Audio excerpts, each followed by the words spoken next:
Hello, everybody. Tonight, and it is time for the wonderful world of technical analysis and charting. Well, we've got a red day on our hands for a change. And what's going on is what I was kind of hoping for, which is that we got our mega rally on Friday, and the fumes from that continued through Monday. And we got a little bit more of it this morning. But Ethereum and Bitcoin are sort of, weakening a bit. And I think that's helping dampen spirits. And before we go to the charts, a little anecdote for you.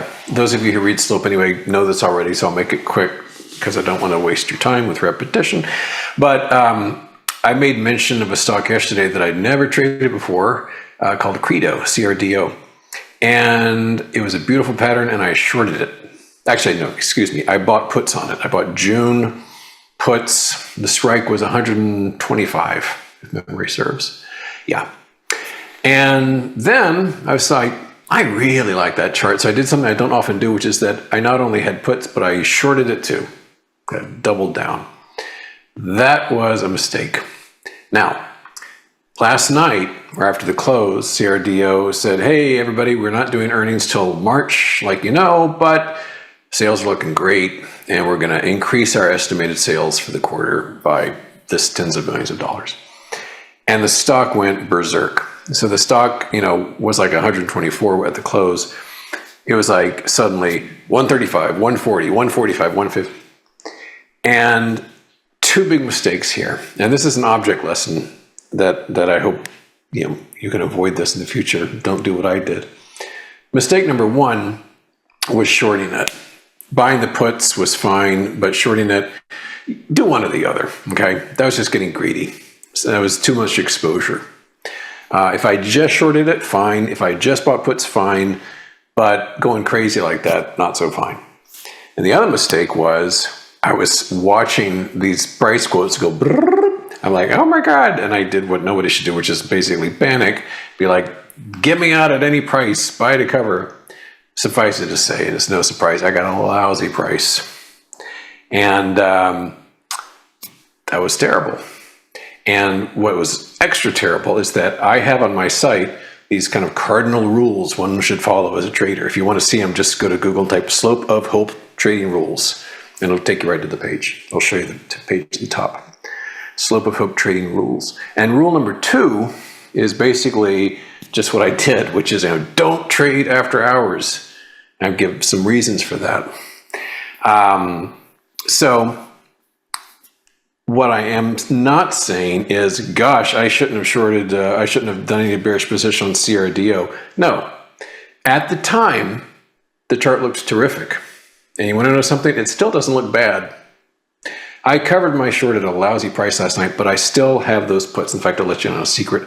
I added to that because I still like the chart. It's not as beautiful as it was yesterday, but these are June puts, lots of time, and I still like the chart. So, after some considerations, like, okay, I'm going to actually buy some more of this.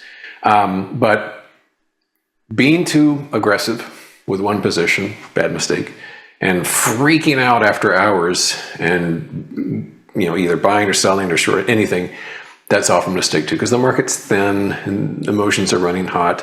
And as you might guess, if I'd done nothing at all, just kind of waited to today, I would have still taken a loss, but at a much better price because the stock is simmering down. And we'll actually get to that chart in a second. But that little lesson was worth a long post on my part. And I thought it'd be worth mentioning here too, because unless you've come to the wrong website, this is for traders. And so it's nice to know. Okay, well, let's look at those charts together. We start with the ES, which I appreciate is not at lifetime highs and has still held on to modest series of lower highs. So we have our lifetime high here, a little bit of a lower high, a little bit of a lower high. The vast majority of that bounce was, of course, on Friday. And we got a kind of a peewee version of it yesterday. And intraday, we were even higher today, but we're down a little bit. And we've got a red bar on our hands, so maybe it'll poop out. I noticed the administration is already laying the groundwork for tomorrow's jobs report. They were saying that, since we're deporting millions and millions of people, really? Is that the count? Okay, millions and millions of people, that'll affect the jobs report. So I guess the news will be surprising in some way. I don't know if it'd be like lots of jobs are empty or what, but they definitely seem to be kind of like doing the CYA pre-work on that data coming out in the morning. So that's a big report coming out an hour before tomorrow's opening. Of course, it's very delayed because of the various and sundry government shutdowns. So that's worth watching. The diamonds, hello, go back to the right chart. The diamonds, DIA, new lifetime high today on the Dow. Here again, a huge move on Friday, junior version of it yesterday, another junior version today, almost certainly a positive close. Looking a little bit tired. And as I said, I mean, this is still bullish, don't get me wrong, but the things to watch for would be a failure of this breakout level, and B, much more severe, would be a failure of that trend line anchored to the Liberation Day low. As far as CRD, I've kind of given it lots of airtime already, but I'll just say that, this topping pattern is somewhat besmirched by today's price action because we have pushed into this level, we pushed into that pattern. But there are many examples lately, I'll show you one later, of stocks which have this crazy out of the blue pop, but because the stock is fundamentally in trouble, it quickly undoes whatever that pop is all about. IBM is a good example not too long ago. So as I say, were it not for the short, I'd still be, would be self-flagellating here, but it's still a pretty nice looking pattern, CRDO. As far as precious goes, I think I read yesterday that yesterday silver had the kind of the calmest day it's had in weeks. I've also read, not surprisingly, that kind of mom and pop coin dealers are like, we're not buying any more precious right now. I think what probably happened to them is that during the frenetic peak, they were happily just buying up, all the junk silver coming in, people with old 1964 and before coins and, and I did myself. I went in there, as I told you, and sold just about all my silver bullion for, if memory serves, I want to say $113 an ounce cash. Well, where does that leave the little coin dealer? Cash is gone, and he's got all this silver, which is worth a lot less than it was before. So for a little business, that's dangerous. So these motions can be good and bad for the small businesses out there that deal with precious. GLD is down a little bit. I would not be surprised to see yesterday be the top for now. So we sink back down. From a more clean charting perspective, the miners have a very clean gap. There's the price gap on GDX right there for resistance, and GDXJ, the juniors, have a similar price gap like so. So that's an important test. As far as crypto goes, here we have Bitcoin, and the two key resistance levels are around 81,000 and a level I don't think we'll see, I hope we don't, at least 98,000 thereabouts. As it is now, even with the enormous rally on Friday and the follow through, we did not get anywhere near that 81,000 level. We are sub 70,000 again. And I did a post this weekend where I sort of was crazy enough to actually offer a prediction for where I think Bitcoin will be in the next, I don't really know, year, maybe two, 25,000. I think it's going to get to 25,000 sometime in the future. It could be this year, it could be next, I don't know. But that's where the measured move lays it out. It sounds insane, but, I'll go with that. Ethereum is also weak. It's down 5.52%, and we are getting into where we were in Friday's price action. Couple of ETFs that continue to be superstars for the bulls are XLB, which is materials, and let me just kind of super quickly rough out a little basing pattern there. So XLB has been just a sensation. It's up again today, about 1.5% lifetime high. And energy companies continue to be strong. XLE on an intraday basis, lifetime high today, but it's looking a little bit pooped up there. I'm not getting in front of these monsters, but they're very overextended, I think. But I'm not shorting them or anything like that. But they have been standouts as far as the ETFs go. One stock that is having a bad time of it is Monday.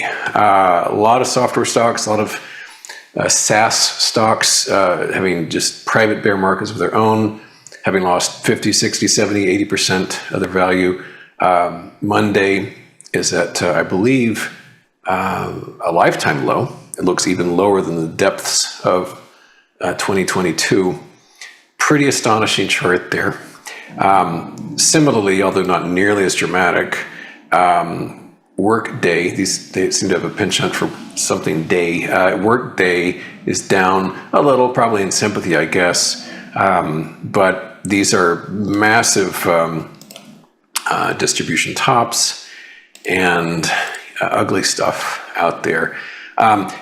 This, as an aside, the reason I'm showing rubric is to make the point I was trying to make earlier, which is these out of the blue pops don't necessarily mean a sea change in what's going on. Because like in rubric's case, it was just, down, down, down, down, down. And then for reasons that aren't important, I don't know what they were, but for whatever reason, it had this enormous gap higher, followed through for a few days, and then kind of went back to its old tricks and, subsided to levels far below when the pop had taken place. Certainly not saying that's what's going to happen with Credo, but just saying that don't necessarily be afraid of surprising gaps like that. Intel, I remain short. The gap on this is held nicely. It's down a good amount today, almost 7%. Let's just pop a horizontal ray on that price gap, like so. My stop is tighter than that. I've tightened the stop to this bar, but the most liberal stop would be up at that price gap if one were shorted. Palantir, which I've got 28 different short positions now. Palantir reversing away from its distribution top, I'm pleased to say, 3% negative on that beautiful pattern on PLTR. Chipotle CMG also down about 2 1/3%. This gap was sealed and then some. You can, even without me drawing a line, you can see we've got a little above that gap, but we are starting to weaken away, and we've got a long series of diminishment going lower lows, lower highs. Micron MU also down nicely, over 3%. Lifetime high was right up here, and we have been working our way lower. And even Friday's mega rally didn't do too much to the stock in terms of healing that damage. So that's kind of encouraging. SGHC, which is Supergroup, down almost 3%. This is one I talked about when I first stumbled upon it some weeks ago. And here again, just a quick and sloppy illustration of the pattern. And my best dollar, it doesn't look like much from here, but my best dollar maker is SanDisk, SNDK, which until about 6 days ago was unstoppable. It just lifetime highs every day practically, but it seems to be souring somewhat. So we're down almost 7% on that one. Then the other storage stocks as well, WDC, STX, things like that, similarly situated. And one kind of boring one, but I've got some puts on for all my puts are June puts is Google, Alphabet, GWGL, and it's off 1.3%. So just to wrap things up quickly, semiconductor remains key to watch. Nothing bearish will happen for more than a day or two until this channel breaks, and it is a ways away from breaking. But watching that closely. The NQ, the NASDAQ, is off a little, about 1/3%. It's been just treading water for literally months at this point. The uninterrupted blast higher ended way back in October, and it's just been going nowhere fast since then. But even though we're kind of on the tail end of earnings season, one to watch after the close will be Robinhood. I have no position, and I am hoping that it gets a nice rally, because if we can rally up to that gap, up to that round top, it looks like a terrific trade. If it just goes plunging, well, too late. I'm not going to touch anything, chase it as it goes lower. But if it does rally, I think it can be very appealing from a risk-reward perspective. Okay, that's it. We got through them all, and I will see you here tomorrow. Bye-bye.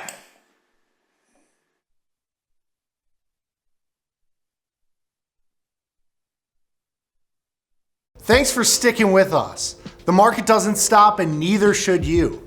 The next video builds on what you just watched. Don't forget to like, subscribe, and watch Tasty Live. Click through our next video to continue learning.